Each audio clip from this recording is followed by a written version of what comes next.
തവണ വിശുദ്ധ കുർബാനയ്ക്ക് എത്തിയ വേളയിൽ തന്നെ നിയമം ലംഘിച്ച് ലിയോ 14 മാർപ്പാപ്പ വത്തിക്കാനിൽ നടന്ന സ്ഥാനാരോഹണ ചടങ്ങിൽ പങ്കെടുക്കാൻ എത്തിയപ്പോഴാണ് അദ്ദേഹം തന്റെ പിൻഗാമി ഫ്രാൻസിസ് മാർപ്പാപ്പയെ പോലെ പോപ്പ് മൊബൈൽ നിയമം തെറ്റിച്ചത്. ബുള്ളറ്റ് പ്രൂഫ് പോപ്പ് മൊബൈൽ ഉപയോഗിക്കുന്നതിന് പകരം തുറന്ന പോപ്പ് മൊബൈലിൽ കയറിയാണ് അദ്ദേഹം വിശ്വാസികളെ അഭിവാദ്യം ചെയ്തത്. പ്രാദേശിക സമയം 8:15 അദ്ദേഹം പോപ്പ് മൊബൈലിൽ ആൾക്കൂട്ടത്തിന് ഇടയിലേക്ക് എത്തിയത്. ബുള്ളറ്റ് പ്രൂഫ് തുറന്ന വാഹനം വേണ്ടെന്ന് വെച്ച് അദ്ദേഹം ആൾക്കൂട്ടത്തെ ആശീർവദിച്ചു.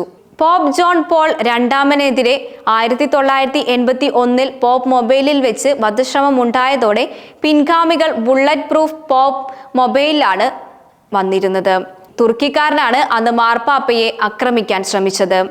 അന്ന് തുറന്ന പോപ്പ് മൊബൈൽ വെച്ചാണ് ജോൺ പോൾ മാർപ്പാപ്പ വെടിയേറ്റ് വീണത്. വെടിവെച്ചതിനെ തുടർന്ന് രക്ഷപ്പെട്ട ഇയാളെ പിടികൂടുകയും 29 വർഷം ജയിലിൽ പാർപ്പിക്കുകയും ചെയ്തു. ഈ സംഭവത്തിന് ശേഷം പോപ്പ് മൊബൈൽ ബുള്ളറ്റ് പ്രൂഫ് ആക്കി കവചിത വാഹനമാക്കി മാറ്റുകയായിരുന്നു. 2013 പോപ്പ് ഫ്രാൻസിസ് എത്തിയതോടെയാണ് ഈ സുരക്ഷാ നടപടികൾ ലംഘിച്ചത്. അദ്ദേഹം തുറന്ന പോപ്പ് മൊബൈൽ മതിയെന്ന് തീരുമാനമെടുക്കുകയായിരുന്നു. അതേസമയം അദ്ദേഹത്തിന്റെ മുൻഗാമി പോപ്പ് ബെനഡിക്ട് ബുള്ളറ്റ് പ്രൂഫ് വാഹനമാണ് ഉപയോഗിച്ചിരുന്നത്. ഇപ്പോൾ പോപ്പ് ഫ്രാൻസിസിന്റെ വഴിയെയാണ് ലിയോ 14 നീങ്ങുന്നത്.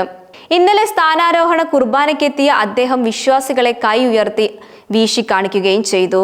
കുഞ്ഞുങ്ങളെ കയ്യിലെടുത്ത് ആശീർവദിച്ച് ആൾക്കൂട്ടത്തിൽ ലിയോ 14 മാർപ്പാപ്പ മുന്നോട്ട് നീങ്ങുകയായിരുന്നു. പോപ്പുമാർക്ക് വേണ്ടി പോപ്പ് മൊബൈൽ നിർമ്മിച്ച് നൽകുന്നത് മെഴ്സിഡൻസ് ആണ്. മാർപ്പാപ്പ പൊതുജനങ്ങളെ അഭിവാദ്യം ചെയ്യുമ്പോൾ അദ്ദേഹത്തെ കൊണ്ടുപോകാൻ ഉപയോഗിക്കുന്ന മോട്ടോർ വാഹനമാണ് പോപ്പ് മൊബൈല്.